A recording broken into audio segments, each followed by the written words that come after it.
Thursday Drive, just gone 18 minutes past 5 o'clock, and I have a very special guest in the studio. I have Caddy Callaghan. Welcome, Caddy. Hi, Brett. Thank you for having me. Well, this is your second visit in Thursday Drive. It's my second visit. And I did hear you on Sunday night on Christian's shows. Yeah, that was lovely. I feel like I had a life review, actually. Did you play live? I didn't play live, no, but I certainly talked live and for a long time. It was lots of fun. I feel very grateful for that. Well, I was going to say, if you can get a word in with Christian, you're doing pretty well.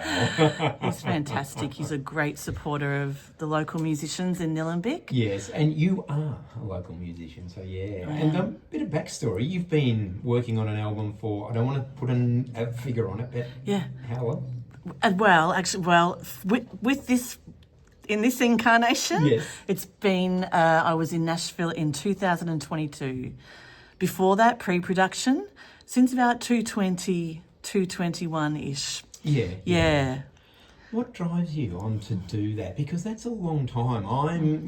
Is it a hobby, or do you want to make it your life? Oh, you know what? I wish I could embrace and let go of ego and talk about hobby in a favourable way, but I don't really like the word hobby. I tend to be someone who really puts my all into everything I do and want to be the best at everything I take on. So that's probably admitting to something that's not so humble. Hobby's the wrong word, because it's definitely not a hobby. I've been doing this a long time. Yeah. It's my passion, it's my drive, it's my calling, and I've been really lucky that I've learnt now by this stage that if you really, really, truly love to do something and you're doing it for the love, and it's drives you with that joy and that spark and makes you feel that goodness of that little hope, that childlike feeling, then you're on the right path, and you'll always find a way to follow that. You have to let go of the things that obstruct, and stop you doing it. And as I said, a hobby is something like an external thing, whereas I think your music is internal, isn't it? It's just part of you. Yeah. I'm thinking, I love crochet, Brett, right? So, this would say it's a hobby, but no, you know what? I went, no, bugger it, I like crochet so much, I want to make a business out of it. So I started making a business out of crocheting too. So I'm maybe a little bit of an entrepreneur like that. I enjoy, but I value people doing things that they love doing. And I just want them to own it as something that they can actually pursue professionally, if that's what they feel a calling to. But you can do whatever you want to do anytime. It's not just the music too, it's writing the music and coming up with songwriting. The whole kind of idea of that. I love songwriting is a very deep passion, and it has been since I was a teenager, and I wrote my first song when I was 16. Yeah. And so songwriting, the songwriting drives the motivation to then perform as well. It's not coming, I don't think it's coming from the other way around. I love performance, and I love sharing music with other people and singing in a choir and connecting with music, but I really love creating it. Yeah. And the words or the music, because they're two different things, really. I was thinking about this. I've been thinking about this a lot too, because I don't think I've ever analysed my songwriting process as much as I could. Yeah, okay. Which is it's a new thing for me to really break apart, because I've just done it. It's just come out. It's just happened. Are you sharing too much of yourself? No, I've decided more to share. There's so much to share, and I've decided that the more vulnerable you can be, within reason, and you have your protective boundaries, and I've understood and learnt a lot about that in other fields of work as well. You just have to try to say what you mean and mean what you say in songwriting, I think. Yeah. If you're coming from the heart space, and I really enjoy deciding to be vulnerable, and that's been a long process for me to come to. But that's almost art too. You've got to have that vulnerability, or for people to connect with, because otherwise it's just a wall that no one gets over. Then Exactly. Yeah. And I think for a long time, especially when you're trying to find your courage too, and you're nervous and you have a lot of musicians are, on the floor in the hour before or not getting out of bed because they have severe stage fright or anxiety or depression or lots of things we've all been blessed with, not all of us, but many of us. And to get through that and to actually put yourself out there, it's a deal, but it's a beautiful deal when you can do it and feel it. Do you get a bit nervous before you perform? Yeah, I would say I get nervous if I think about if I think about being judged by other people. If I let go of that and I come from a different place where I'm willing to share like I would with a beautiful friend that I know is seeing me with that regard.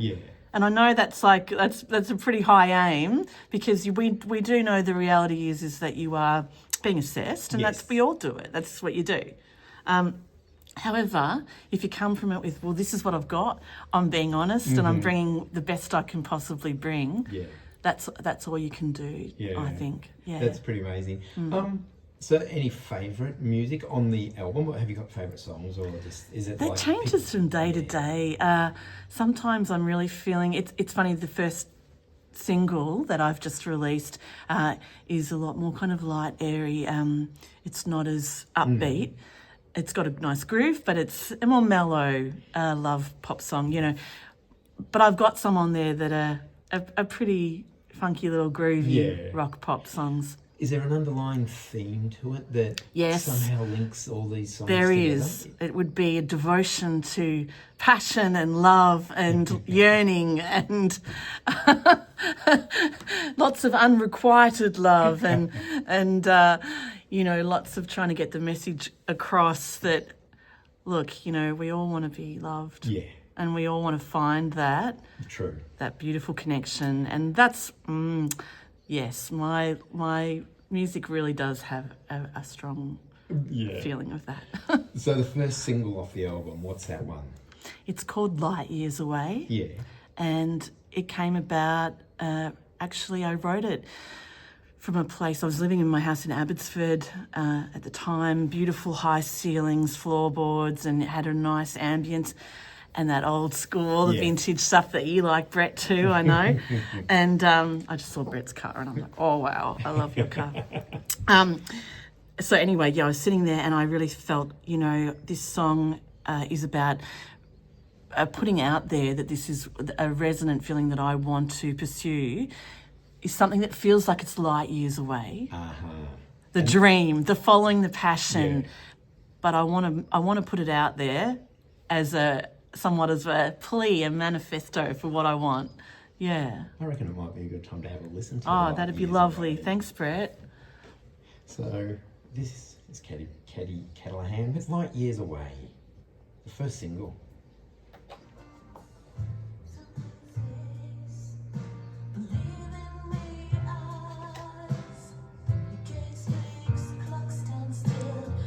Sounds good.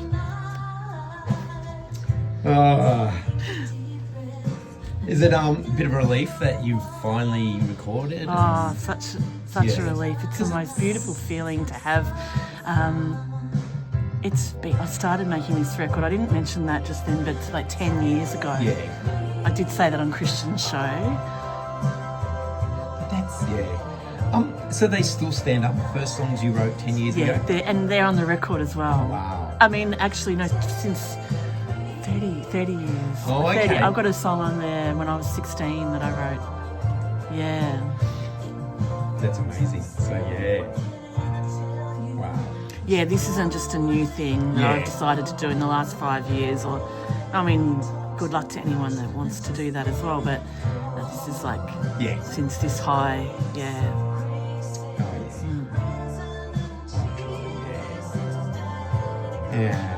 Well, we talk about your band members. Band members, and Rick, if you want to talk about in Nashville. So he produced it, or he produced it. He's playing on it.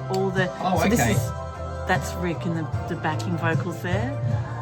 You can hear the Mel. Is he going to be up there Friday night? He's in Nashville. Yeah, I know. Yeah. I know you'd fly over just for that. Oh man, he comes here though. He'll come for touring in pretty much like 4 to 6 months of the year. He tours. Okay. Yeah. Because he lives half time. I mean, you know, he's still got family here, hasn't he? Yeah.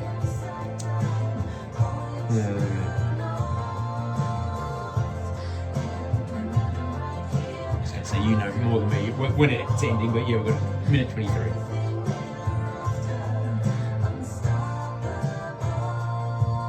Any other gigs lined up, or? Not at the moment. I've got lots of. It's more like the recording, the behind the scenes. It's still taking a bit of time. Yeah, but that, and I was saying today, it's like it's really quite hard to do all of those things at once. If it was just you and you were alone doing it all day with no other responsibilities or work or obligations, you just could maybe pull it together. Yeah. I find, to me, just like the crocheting, if I'm crocheting, I'm crocheting. And I'm putting all my time and love into crocheting. Yeah. And if I'm baking muffins, I'm baking I find it hard to do to choose. This week I'm going to be a chef, you know? Yeah. And it's all about the soup and the stew. Yeah, that's great. Everything with a bit of love, yes. Yeah, that's good. Alrighty.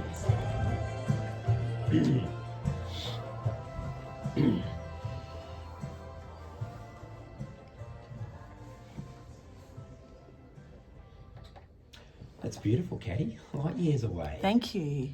Light years away. Yes. Tell us about the recording process. You went across to Nashville for that, I believe. I went across to Nashville in 2022 now. As you do.